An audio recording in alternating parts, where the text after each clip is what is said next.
Muy buenos días. Hoy vamos a explicar la clase de la Edad Media. Soy el profesor Tomás del Colegio Instituto Cristiano Lauren. Como versículo de la Biblia, hoy vamos a tener 1 Corintios capítulo 10, versículo 14. Y dice: Por tanto, amados míos, huid de la idolatría. Debemos tener en cuenta que no debemos creer en ningún santo, no debemos creer en ningún ser que no sea Jesucristo, que sea Jehová, que sea el Espíritu Santo. Debemos tener en cuenta eso. Es pecado ante Dios. Dice, bueno, cuando hablamos de la Edad Media o qué es la Edad Media, debemos tener en cuenta que fue un periodo histórico social de cambios para mejorar, que todavía esos cambios se utilizan en la época actual.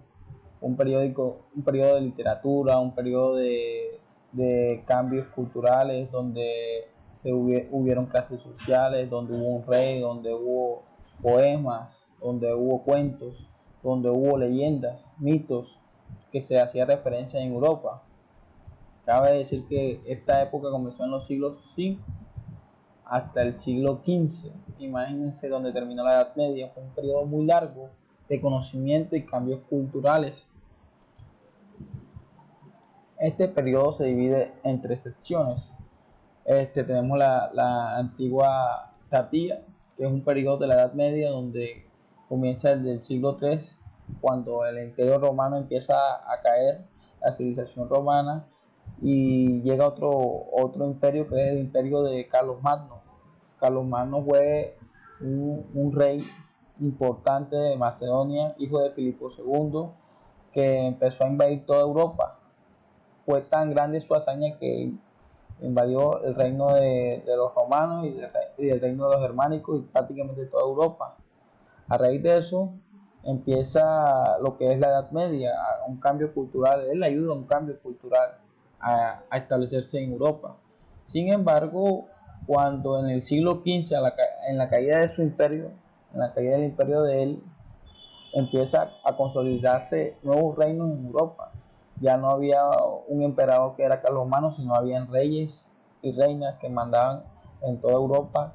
Ya no se hablaba de civilizaciones, sino se hablaban de reinos. Por ejemplo, el reino de Borbón, que hacía parte en España, el reino de Cataluña, el reino de Castilla en cuanto a España. También tenemos el reino allá en Roma. O sea, se hablaba de reinos, no de civilizaciones ni de imperios, reinos.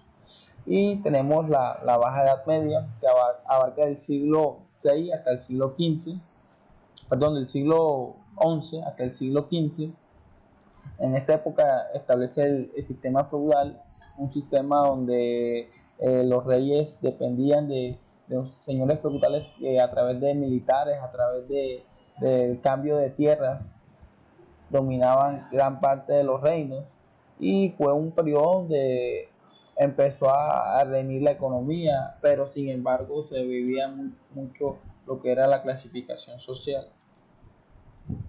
Bueno, para tener en cuenta la característica de la Edad Media, predominó mucho la agricultura, ya que la agricultura fue uno de los grandes impactos de la economía de la Edad Media, porque a pesar de que esos reinos se pagaban impuestos al rey, la agricultura ayudó mucho a que la economía hubiera un cambio económico y de agentes económicos para la economía, y eso activaba para la creación de compra de hierro. Para esa compra de hierro ayudaba a crear armas para defender los reinos. También hubo guerras, invasiones. Normalmente cualquier reino quería invadir a otro, obviamente para tener más tierra y más poder.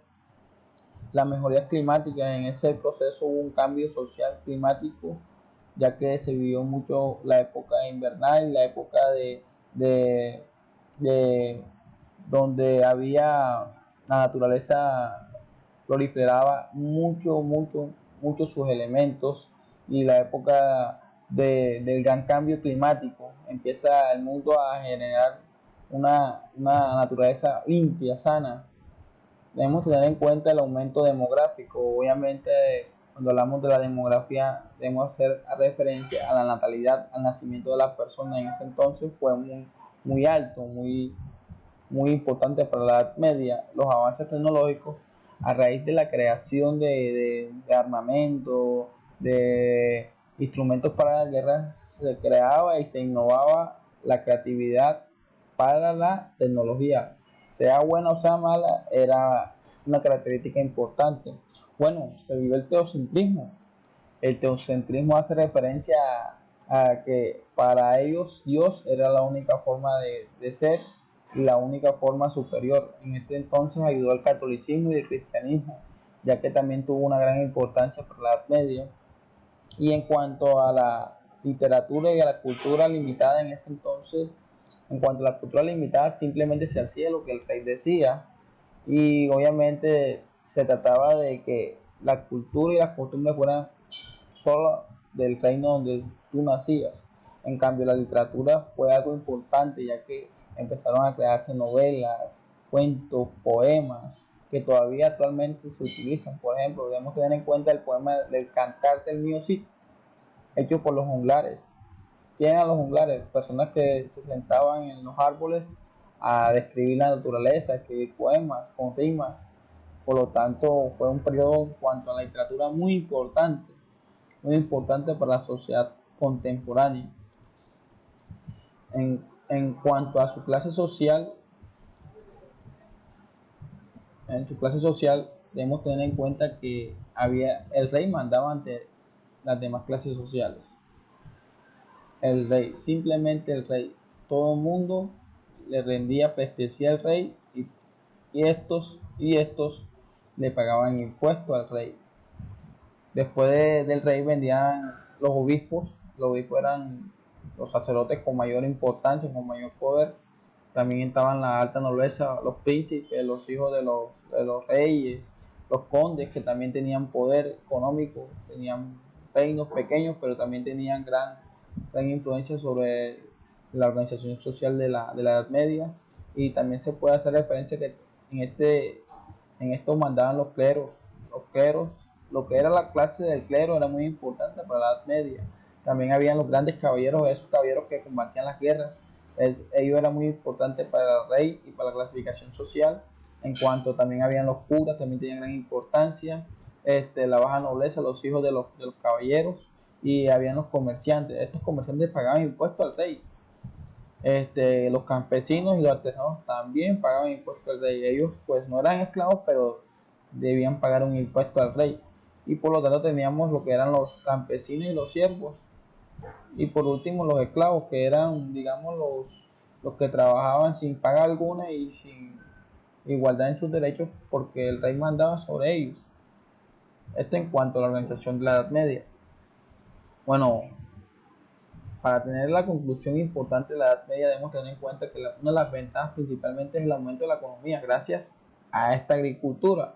Cuando aumentó la agricultura, el intercambio económico en los agentes económicos fue importante porque hubo un cambio económico, un cambio de altas de divisas para el rey. A pesar de que se cobraba impuestos, el rey a través de la agricultura y el comercio generaba gran crecimiento para la sociedad. Entonces los comerciantes empezaban a ganar mucho y los agricultores también, obviamente. Sin embargo, debían pagar impuestos. Otra situación que tenemos es que la sociedad, gracias a la iglesia, fue más culta. Obviamente, a través de los dogmatismos, a través de las creencias cristianas, la iglesia católica ayudó a que la gente empezara a tener mejor humanismo, a tener mejor conocimiento. Y empezaron a crear literatura, empezaron a crear todo este tipo de conocimientos y nuevas formas de dividir las tierras. Obviamente, a través de los reyes empezaron a dividir las tierras y cada rey tenía su porción de tierra. Obviamente tenía que ser de una clase alta, de la clase burguesa, una clase importante. No cualquiera persona podía llegar al poder ni ser rey de un país, o en este caso de un reino. En cuanto a la desventaja, tenemos que sí se ve una clase de desigualdad social muy importante, ya que a pesar de que habían personas, todavía el rey mandaba sobre las personas, y en este caso los esclavos no tenían derechos. Por lo tanto, al no tener derechos se vio una desigualdad muy importante, mucha esclavitud, como lo he dicho anteriormente. A pesar de que había esa desigualdad, los esclavos no tenían importancia ante el rey, simplemente servían como herramientas crear, para trabajar, para ser simplemente esclavos que ayudan al desarrollo de la sociedad, sin embargo no tienen ningún derecho. Y aparte de que la iglesia tuvo mucha corrupción, empezaron al pago de indulgencias. ¿Qué es el pago de indulgencias? Donde la iglesia católica perdonaba supuestamente los pecados a través de un pago económico. Esto en cuanto a la corrupción que siguió la época. Y debemos tener en cuenta la reforma de Martín Lutero, que fue uno de los sacerdotes que ayudó a estar en contra de la iglesia, que en ese entonces era una mafia social y una mafia económica. En cuanto a los impuestos, debemos tener en cuenta que los impuestos que se pagaban simplemente eran para el rey y todo lo que el rey decía era ley. Sigamos con el sistema de la Edad Media. También se dio una época de transición a lo que es el feudalismo y el absolutismo, pero después en clases siguientes estaremos hablando de estos temas para tener en cuenta la biografía de este documento y la biografía. Tenemos el cuento y el libro de Santillana. Muchas gracias.